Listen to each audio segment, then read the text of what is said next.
y a la question de vraiment les personnes qui en sont complètement exclues, c'est-à-dire qui n'ont pas d'accès ou qui n'ont pas du tout de connaissance des usages.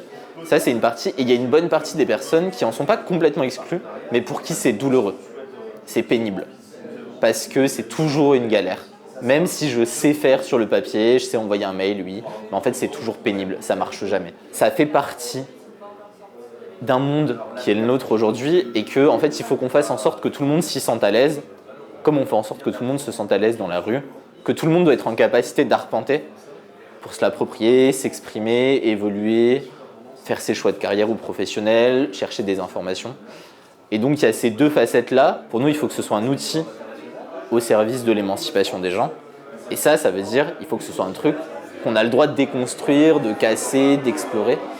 Et ça, c'est ce qu'on fait beaucoup dans le Fab Lab, par exemple. Ce qu'on voit, c'est que cette transformation numérique, on a des personnes qui sont en difficulté par rapport à cette appropriation de l'outil numérique.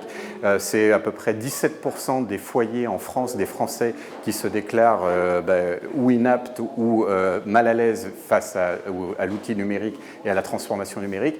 Et donc, notre rôle d'opérateur responsable, c'est essayer d'accompagner tous les publics vers cette transformation numérique, les soutenir, les accompagner dans leurs projets professionnels. L'Orange Digital Center, c'est en particulier des ateliers numériques. Alors ces ateliers numériques, ils sont gratuits, ouverts à tous les publics. Et derrière, ce sont des salariés volontaires d'Orange qui vont servir de coach, qui vont les accompagner sur cette maîtrise des outils numériques.